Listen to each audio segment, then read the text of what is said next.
Hey guys, welcome back to the Orthodox Christian table. Today I'm going to show you a very frugal and easy meal that you can make during fasting times and a way that you could use it to feed your family when we're not fasting. So we are in the time of Great Lent 2026, so I hope you guys are having a blessed fast so far and enjoying all the extra church services. I also would like to say anytime you have any dietary questions or anything like that about fasting, always talk to your spiritual fathers. This channel is just to inspire easy meals that helped me when we first converted to Orthodoxy, and we're learning how to enjoy the fast. So today I'm going to show you how to do an easy chickpea and sweet potato curry. I'm actually going to use tofu in mine as well to bulk it up, but I actually made it yesterday and filmed it while I was making it. Today I'm just reheating it for lunch because we have a busy day. It's a very easy recipe to throw together, put in your crock pot and leave while you're gone. Maybe you're homeschooling or going to a church service or anything like that, so it's easy to throw in your crock pot and it'll be ready when you get home. I am going to be using chickpeas or garbanzo beans. I actually pressure can my own because I like to do food preservation, but you can definitely buy cans of chickpea at the grocery store and use those as well. There's not an exact recipe for how many. In this recipe, I used probably about 2.5 quarts. I think I actually used 1 quart and about 3 pints. So you can buy as many cans as you like, depending on the size of your family that you're feeding. You can also put in chicken, and like I said, I'll mention that later when I show you how I made it yesterday.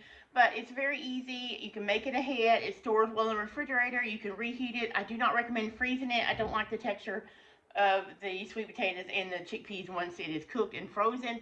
But definitely will last in your fridge, and you can eat off of it during the week for lunches and meals. So I hope you guys enjoy the quick recipe. I'll show you how I made it, and then we'll come back. Alright, so this is just a crock pot. You can also do this on a stove in a pot there and just heat it up and cook it. It doesn't take very long at all, depending on what all you put in it. So I'm just going to add my chickpeas, and I am going to include the juice that's in there because why not? I do, when I can my beans and my chickpeas, I do use spices. So I use salt, pepper, garlic powder, and a little bit of onion powder. Half teaspoon garlic powder, half teaspoon onion powder, salt, and pepper. But you don't have to when you can your beans, of course.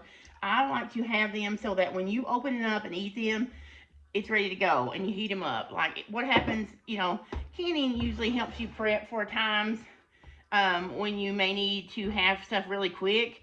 And I thought by seasoning this, it makes it even quicker to me because it'll be already seasoned. If I forget to salt the curry or anything like that, I know that there's salt, garlic powder, onion powder already in here. Now let me show you how this handy dandy tool, this jar opener, works in case you're interested in looking at 4 jars and getting one. So you just put it right under the lip and you're going to pop up.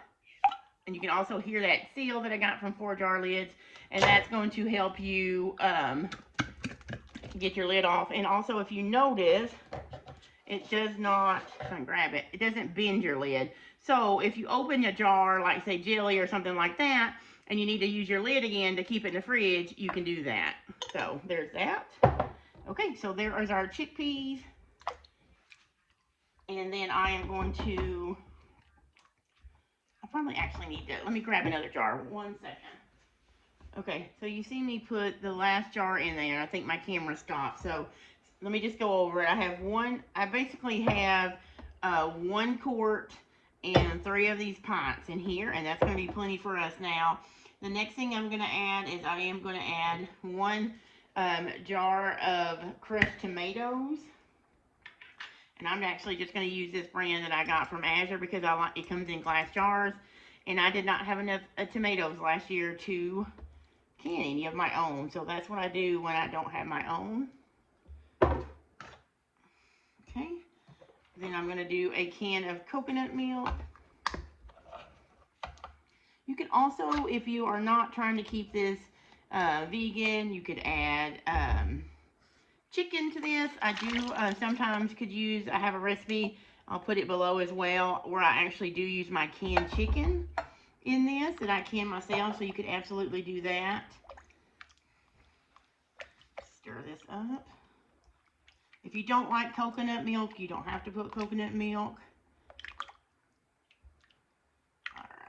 This can be eaten over rice. It could be eaten as a soup. Sometimes I put tofu in this to let it cook. It's really good. Again, like I said, if you're not trying to keep it vegan or vegetarian, you could definitely add cream, but coconut milk is more traditional in a curry. Okay, so we have that. I'm going to go ahead and add 1 10-ounce bag of frozen sweet potatoes.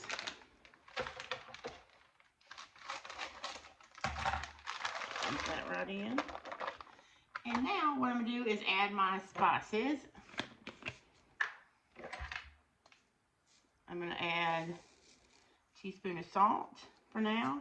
I'm just going to do a little bit now. We can taste as we go. I'm going to add some black pepper. I'm just going to shake that in. I'm not really going to measure, so you could do probably a ½ teaspoon if you like, depending on how well you like pepper. Okay. And really spices are, that is a ½ teaspoon of coriander. Spices are one of those things you can, black pepper got to me, sorry about that. You can add or adjust as you need to. If you don't like one, you can take it out. I also have a chickpea and chicken stew on my website that you can do. I'll try and link all these recipes below for you. This is just cumin. I am going to put a teaspoon of that. I'm going to put, this is curry powder. I'm actually going to put 2 teaspoons of curry powder in there. Okay.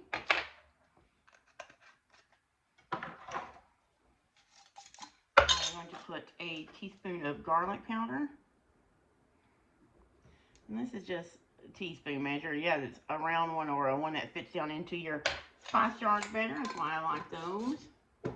And a teaspoon of my onion powder. And I buy my spices in bulk. You probably know this already. If you're new, you may not.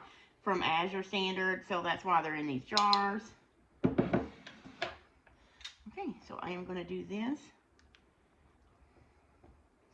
At this point, you would add your chicken. If you wanted to put your canned chicken in this. If you don't have canned chicken, of course, you could chop up chicken breast and put it in there. And you could put it in raw because it would cook in here too. If you're doing tofu, I would probably let this go for a couple hours simmering and then put your tofu in and let it go for another hour while it was in there. Now, that is it. You could also put anything else you want in here, but this is just a basic curry that I'm going to do. It may not look like much, but it tastes amazing. So I'm going to go ahead and put the lid on this, and I'm going to cook it on low for probably about 4 to 6 hours. It's just going to be on the counter while we go to town and do our 4-H meeting and stuff. And yeah, I'll come back and show you what it looks like when we're done. Alright guys, so I was going to show you what the chickpea and sweet potato curry looks like. It is so creamy and so good. And you can see I actually added tofu. So this was on low for 6 hours. We went to town, ran some errands, went to a 4-H meeting, and it cooked and the sweet potatoes got soft. It had about an hour left to it, and I put the tofu in it. I just drained the tofu, put it in the press, got all the water out, chunked it up, and put it in there. That's when you can also add your canned chicken if you didn't do it earlier. But yeah, that is it. So this is ready to go. Like I said, look at that. It looks so good, and the house smells so good. Yeah, you can eat this over rice. You can eat this with homemade naan, any kind of thing like that. And it's filling and delicious. And tomorrow we're actually going to heat this up for lunch because we have another busy day. So I'm going to let this cool off, and I'll put it in the fridge. And then tomorrow I will throw it back in the crock pot or in the Instant Pot on warm, and we'll eat it for lunch or dinner. Alright friends, that is how I make my easy chickpea and sweet potato curry. Now I know it's probably not a traditional curry, and for those of you that watch that grew up eating traditional curries, I apologize. It's just something I call curry because of the spices and the way it's made. So hopefully that didn't offend anybody, and hopefully it will inspire you to try it within your family on a fasting day. I wanted to show you, here it is reheated. You can see the chickpeas in there. There's the tofu, and the tofu just soaks up all kinds of the goodness.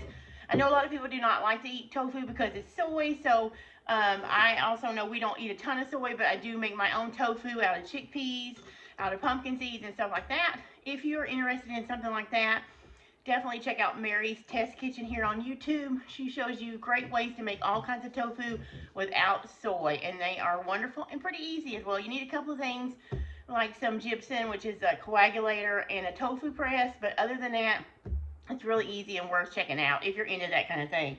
But you can also leave it without tofu and just add extra beans, or add even another kind of bean if you like to pump up the protein. So I hope that helps. I'll be back in a couple of weeks. I think I'm going to show you another way to use beans as well on your Lenten fasting journey. I just like using beans, one, because you get protein, and two, because it is very inexpensive and a way to feed your family on a budget when we are trying to save money. So I'll be back in a couple of weeks. Again, I hope you're having a blessed fast, and thank you so much for coming by here. I'll see you later.